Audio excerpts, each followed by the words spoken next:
Halo, selamat sore Tribuners. Jumpa lagi bersama dengan saya Fenty Novianti dalam tayangan berita terkini artis di Tribun Lampung. Kami akan sajikan informasi menarik dan terupdate terkait artis tanah air hanya untuk Anda. Dan inilah tayangan berita terkini artis selengkapnya. Christopher Stefanus Budianto didakwa atas penipuan atau penggelapan terhadap Jessica Iskandar. Christopher Stefanus Budianto didakwa atas penipuan atau penggelapan terhadap Jessica Iskandar. Christopher didakwa atas kasus penipuan atau penggelapan dengan modus sewa mobil. Kasus penipuan ini merugikan aktris Jessica Iskandar dengan total kerugian mencapai 9,8 miliar rupiah. Dakwaan ini disampaikan oleh Jaksa Penuntut Umum dalam sidang perdana di Pengadilan Negeri Jakarta Selatan pada Rabu 21 Februari 2024. Yang pertama, Jaksa Penuntut Umum membacakan dakwaan pertama terkait penggelapan. Selanjutnya, Jaksa Penuntut Umum menyebutkan dakwaan kedua terkait penipuan. Atas perbuatannya ini, Christopher Budianto didakwa pasal 372 KUHP tentang penggelapan atau 378 KUHP tentang penipuan. Sebagai informasi, Christopher ditetapkan sebagai tersangka atas kasus penipuan terhadap Jessica Iskandar. Sebelumnya, Jessica melaporkan Christopher ke Polda Metro Jaya atas dugaan penipuan 11 unit mobil atau senilai 9,8 miliar rupiah.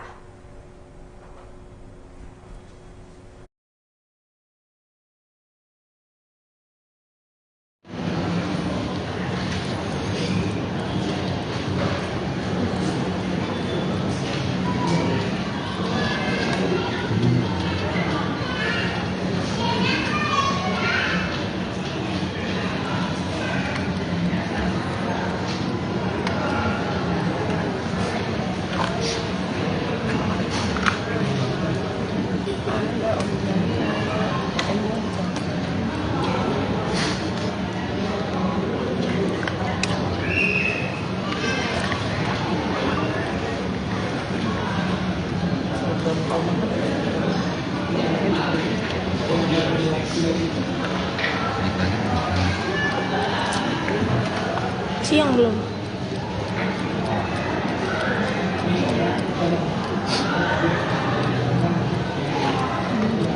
Ini juga belum gak sih? Kayaknya pada belum deh. Pada belum makan juga deh. Ini orang ini kan orang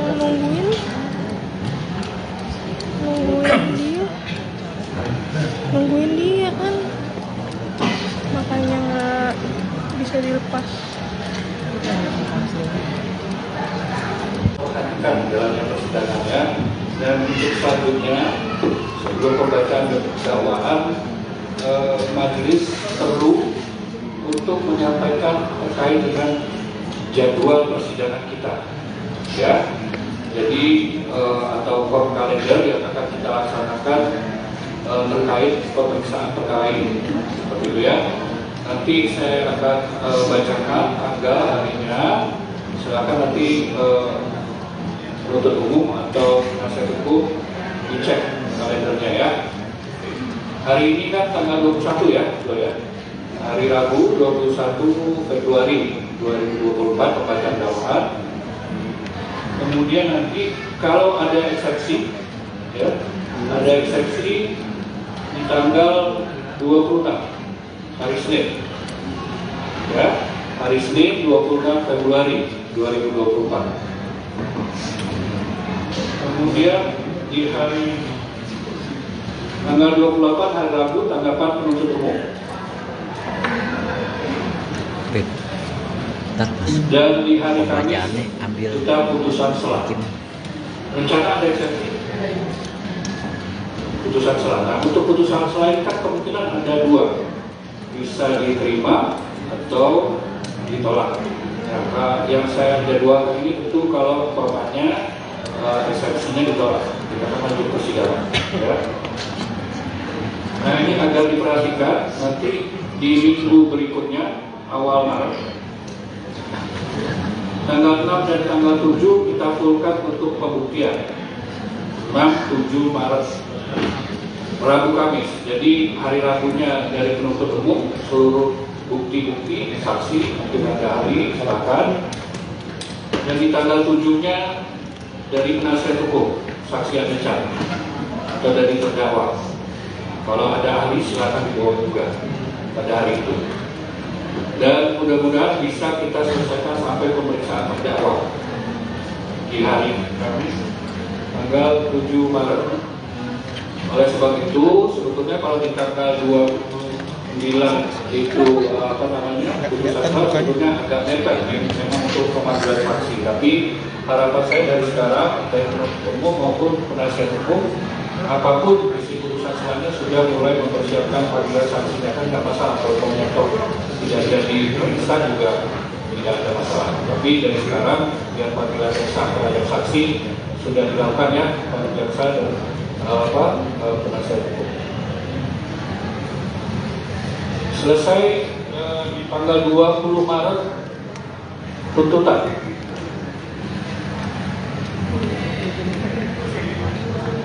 Tanggal 27 Maret pledoi.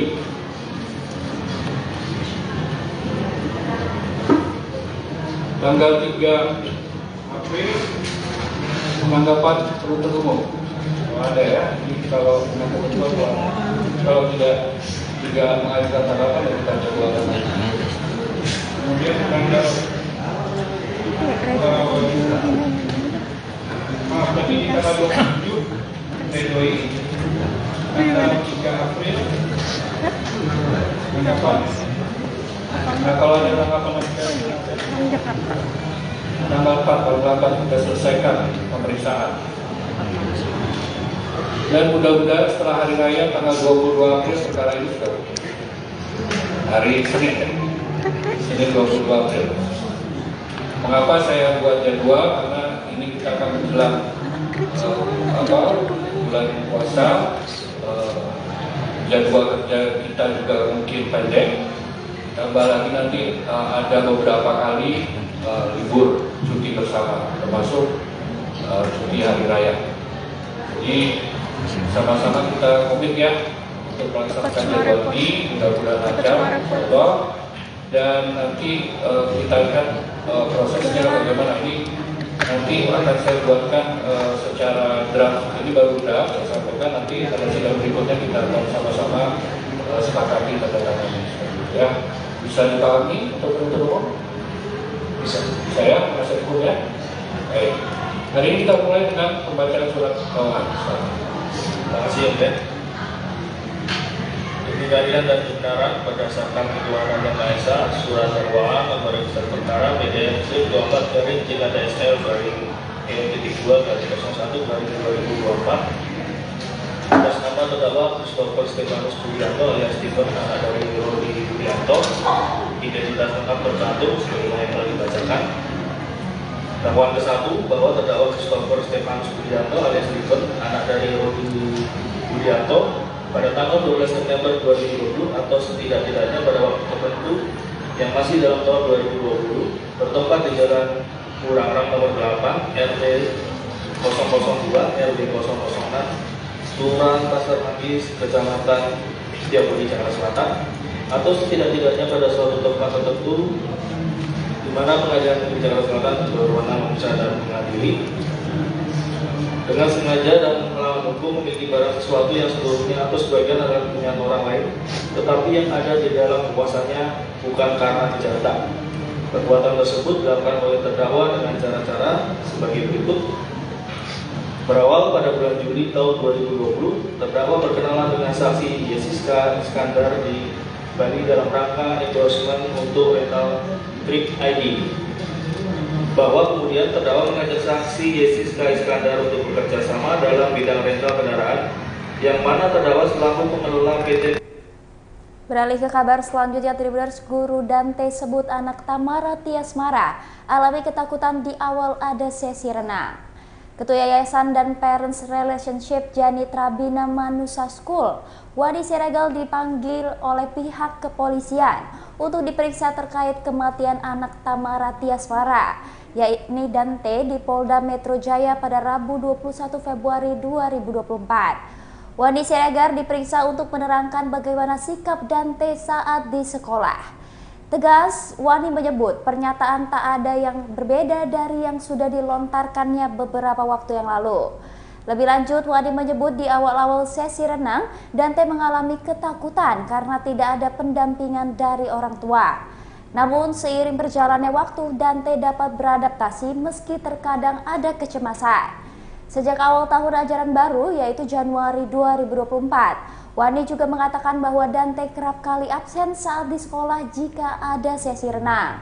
Diketahui Tamara Tiasmara di awal keterangannya mengatakan jika anaknya Dante suka berenang. Namun di sisi lain menurut Angger Dimas dan pihak sekolah mengatakan jika Dante tidak mahir berenang. Setelah ada pernyataan seperti itu dari Angger Dimas dan pihak sekolah, Tamara Tiasmara beberapa waktu lalu akhirnya mengatakan sang anak trauma renang. Merasa terintimidasi sama air dan sama orang yang dia yang mendampingi waktu renang apabila bukan orang tuanya. Terus sejak kapan sih sikap ketidakpercayaan ketika berenang itu muncul? Mungkin dari awal atau progresnya seperti apa? Dari ya berproses sih, semua dari awal kan kita juga pelajaran itu baru ya di sekolah dia baru, jadi ya dari awal pastinya, tapi sekarang kan dia berproses. Jadi apakah Dante emang nggak kelas jarang atau seperti apa? Akhir-akhir ini maksudnya ya sejak awal tahun ajaran ini memang ketatan pada saat lagi ada schedule renang, Dante-nya lagi nggak masuk. Kalau saya tahu dari Ibu Tamara gitu juga sama apa? Alasan dia ini. Ya absen biasanya kalau nggak lagi pergi, kalau nggak lagi sakit. Kalau kedekatan sama Dante dan ibunya seperti apa? Wah, saya kan muridnya banyak sih. Jadi nggak bisa ya cuma ngeliat Dante aja ya, tapi sepengetahuan kami sih ya anak sama orang tuanya masih. Tapi ibu kan mungkin bisa menebak bagaimana sesungguhnya ketika ada kurikulum itu ya. Mungkinkah ada rasa dia untuk terpaksa dalam melakukan kegiatan berenang itu? Kita nggak pernah maksa anak-anak. Tidak bisa dari pihak dari Dante-nya pribadi itu kan? Ya itu dia, karena kami tidak pernah memaksa, sehingga kami menghargai proses semua anak. Bagaimana cara anak-anak itu merespon kegiatan itu, pasti kita akan tunggu sampai dia siap gitu. Itu aja. Ada dalam sekolah lebih sama bapaknya atau ibunya sih soal perkenalan Dante di sekolah?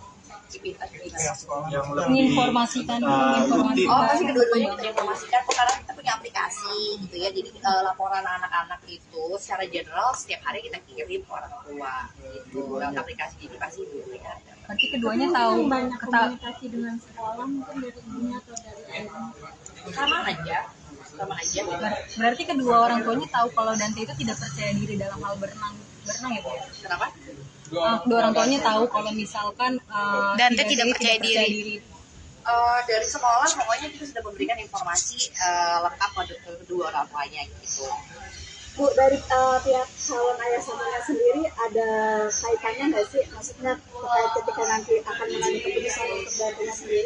Oh, saya nggak tahu. Saya nggak pernah ketemu, nggak pernah kenal juga. Mengantarkan gitu kan? Nggak pernah lihat. Udah ya. Terima kasih. Ibu apa Bu? Wani Siregar. Ibu Ani Siregar Bu. Wani. Ibu apa sih? Saja bahwa memang belum percaya. Dalam artian belum bisa berenang, menguasai berenang atau seperti apa? Kayaknya saya udah pernah menjelaskan juga sih. Ini masih banyak yang belum. Sebelumnya saya mau klarifikasi juga ya, karena saya tadi juga udah nanya ke penyidik apa yang bisa disampaikan atau tidak ya, dan saya menghargai proses hukum, jadi saya akan hanya menjelaskan tentang Dante saja di sekolah, yaitu memang seperti penjelasan sebelumnya, Dante itu belum percaya diri di kolam renang. Tapi selain tidak percaya diri, apakah Ibu sebagai gurunya melihat ada ketakutan sama Dante sendiri kalau untuk berenang? Itu Ibu dapat datanya mungkin dari mana gitu? Ya kita fasilitasi saja ya, anak-anak itu seumuran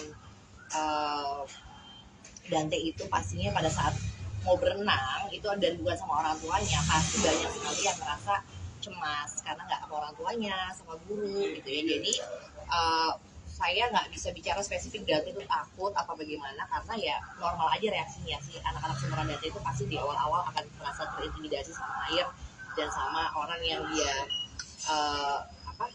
yang mendampingi waktu renang apabila bukan orang tuanya. Terus sejak kapan sih sikap ketidakpercayaan ketika berenang itu muncul? Mungkin dari awal atau progresnya seperti apa? Dari ya udah berproses sih, semua dari awal kan itu juga pelajaran itu baru ya di sekolah dia baru, jadi ya dari awal pastinya, tapi sekarang dia berproses. Jadi apakah Dante emang nggak jarang atau seperti apa? Akhir-akhir ini maksudnya ya semenjak awal tahun ajaran ini memang ketatan pada saat lagi ada schedule renang, Dante-nya lagi nggak masuk. Alasannya tahu nggak? Dari Ibu Tamara gitu juga sama apa? Alasan dia izin. Ya absen biasanya kalau nggak lagi pergi, kalau nggak lagi sakit. Kalau kedekatan sama Dante dan ibunya Perankan anak SMA di film Dea Lova, Haris Friza teringat masa muda. Film Dea Lova akhirnya tayang di seluruh bioskop Indonesia mulai hari ini, Kamis 22 Februari 2024. Film tersebut merupakan spin-off dari film hits berjudul yang sama yang tayang pada 2005 silam. Haris Friza didapuk sebagai pemeran laki-laki dalam film Dea Lova tersebut. Di film tersebut, Haris berperan sebagai Tama, siswa SMA sekaligus mantan atlet basket yang punya watak dingin, ketus, serta biang masalah. Usai menonton hasil karyanya pada acara press screening yang digelar di kawasan Kuningan, Jakarta Selatan pada Rabu 21 Februari 2024 malam, Haris Friza mengungkapkan reaksinya terhadap aktingnya. Menurut aktor 30 tahun itu, film Dea Lova membawanya ke wisata masa lalu saat dia masih muda. Sebagaimana diketahui, proyek itu sendiri rampung syuting pada 2019 lalu.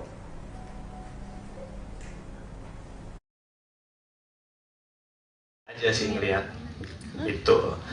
Sama kalau Cinlok kayaknya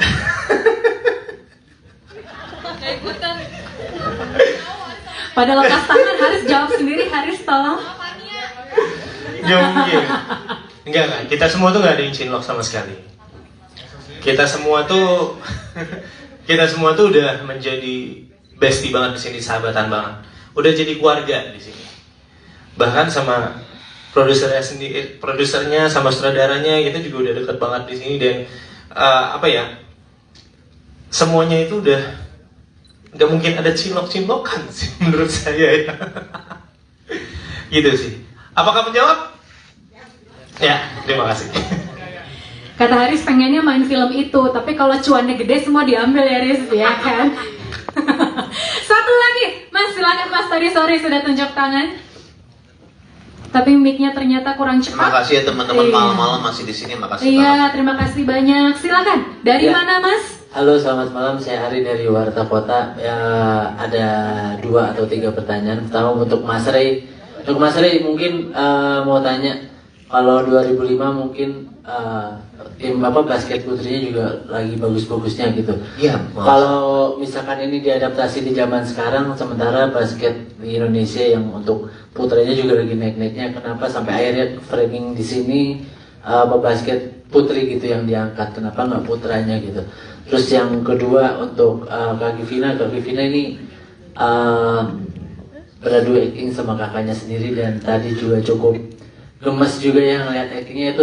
Mau nanya, beributnya berapa kali sama Uus pas lagi di lokasi syuting, karena tadi semangatinnya cukup ngeselin juga ya kalau kita bisa lihat gitu. Berantemnya berapa kali sama Uus, terus untuk membalikin moodnya lagi untuk ke lokasi syuting seperti apa. Terus yang terakhir untuk Kak Givina sama Kak Fania, ini sempat cedera masih, karena mungkin ini tanding basketnya lumayan banyak juga pindah-pindah tempatnya ya. Terima kasih. Oke, Mas Rey, apakah enaknya jawab Givina dulu. Oh, Givina dulu, baiklah. Gimana Givina? Mungkin apakah di lokasi syuting aman, tapi pas pulang justru berantem? Silakan. Kurang ngantuk, kurang lemes. Kebetulan kalau ribut sama abang itu udah makanan sehari-hari ya, gitu. Jadi berantem ya udah, nanti lu udah makan belum? Gitu. Gimana ya Bang Ade ya? Jadi sebenarnya aman-aman aja sih. Kalau di lokasi agak gondok dikit, nanti juga lupa mungkin lebih ke Fania kali ya, karena kan Bang Us tuh ada sempat masalah ya sama Fania karena masalah tag 3 point itu dan tidak masuk, terus diceng-cengin sama abangku. Nah mungkin bisa tanya Fania kira-kira naikin moodnya lagi tuh berapa lama? Kalau aku sih so far aman-aman aja di lokasi, masih menyenangkan. Paling lebih ke kalau misalnya udah lumayan agak pusing karena terlalu lama di lapangan kena panas, ya paling kita ada break sebentar aja sih, terus nanti bercanda-bercanda tag lagi deh gitu. Sama cedera tadi ya pertanyaannya ya. Alhamdulillah, wasyukurilah nggak ada sih cedera-cedera sejauh ini kita syuting. Ya mungkin ada meleng-meleng bola sedikit kena kepala, ya biasa, kan anak basket. Gaya banget padahal bukan anak basket. Gitu. Jadi aman-aman alhamdulillah, soalnya dari tim produksi juga menjaga semua pemainnya supaya aman di lokasi, nggak ada cedera, semua masih dalam keadaan sehat, terutama kan waktu itu juga lagi COVID ya. Tapi teman-teman produksi juga semua saling jaga supaya nggak ada yang terkena COVID juga saat itu. Jadi aman alhamdulillah. Terima kasih. Fania gimana Fania? Ada bete? Iya, coba Fania klarifikasi. Iya, karena waktu itu kan sempat nangis ya, karena scene yang waktu di kalender, bukan kalender ini tadi yang ending itu kan memang ada 3 point dan memang 3 pointnya harus masuk supaya kelihatan anak basket gitu kan. Cuman waktu itu nggak masuk karena posisi mungkin udah lelah juga, kondisi fisiknya udah capek gitu. Sampai akhirnya ya biasa bercanda. Beralih ke kabar selanjutnya, Tribuners, proses cerai masih berlangsung. Ria Ricis tetap izin ke Teuku Ryan saat hendak liburan ke Jepang bareng Moana. Perceraian Ria Ricis dengan Teuku Ryan masih menjadi sorotan.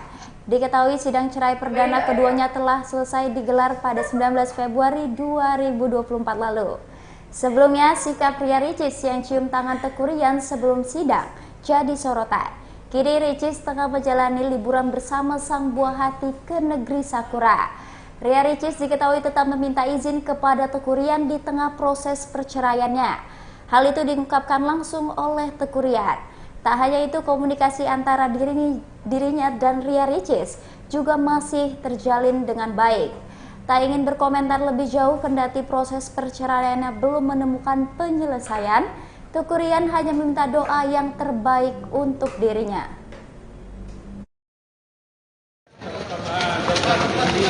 Ya, mohon doanya aja ya, permisi. Saya mau jalan gimana nih? Doain aja, udah doain yang terbaik. Yang penting jangan sampai jadi fitnah lagi. Rian ada teman siapa dibilang selingkuh. Kalian juga bikin media harusnya pinter-pinter milih. Jadinya jadi orang banyak musuh. Gitu loh. Karena Bang, untuk komunikasi sekarang gimana Bang? Baik-baik aja semuanya. Ya, tapi dia masih pengen balik kan Rian sama Ricis sama seperti apa Rian? Motot buat bercerai gimana Bang?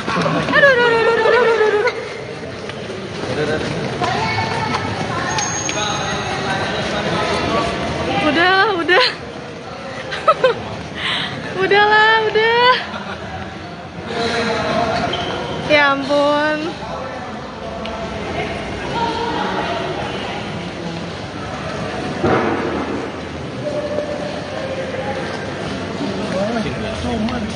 Udah. Dia mau masih jawab. Tidak Wakanda forever ya Kak. Terus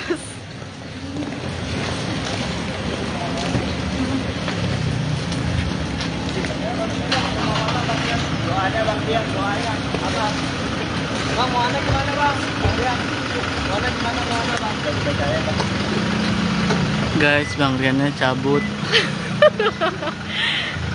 Dia tidak mau ngomong guys. Siap Kak. doain ya katanya. Bang, tunjuk ya Bang. Siap Bang.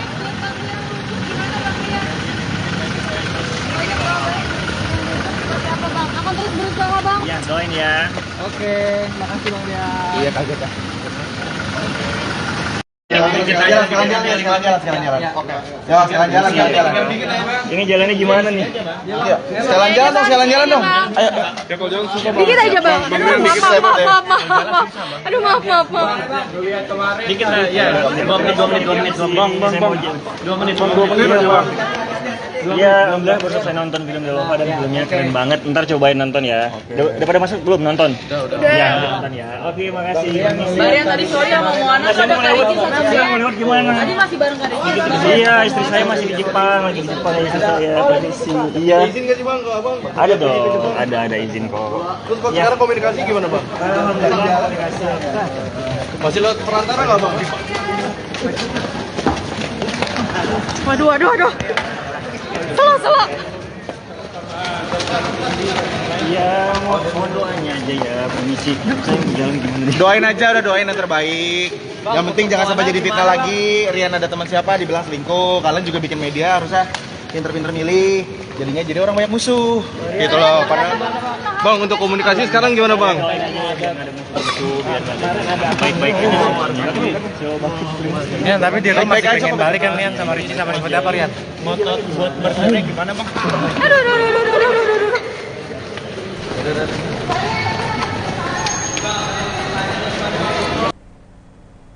Panen cibiran usai operasi plastik, Denada akui karir makin moncer hingga mampu beli lagu. Penyanyi Denada mengejutkan publik setelah mengakui telah menjalani operasi plastik di Korea. Keputusannya untuk melakukan operasi plastik itu sempat menjadi bahan cibiran netizen. Namun penyanyi 45 tahun itu tampaknya tak terlalu memikirkan cibiran netizen terhadapnya. Denada justru bersyukur usai menjalani operasi plastik. Ia tak menampik penampilan dirinya membuat rezeki berdatangan. Karirnya juga berjalan lagi seperti sebelumnya. Mantan istri Jerry Aurum itu bahkan menganggap penampilan merupakan sesuatu yang harus diperhatikan di lingkup pekerjaannya. Diketahui biaya untuk jalani prosedur operasi plastik mencapai 150 juta rupiah. Saat disinggung soal cibiran yang ditujukan kepadanya, Denada menanggapi sambil tersenyum. Ia memaklumi adanya komentar negatif tentang keputusan dirinya.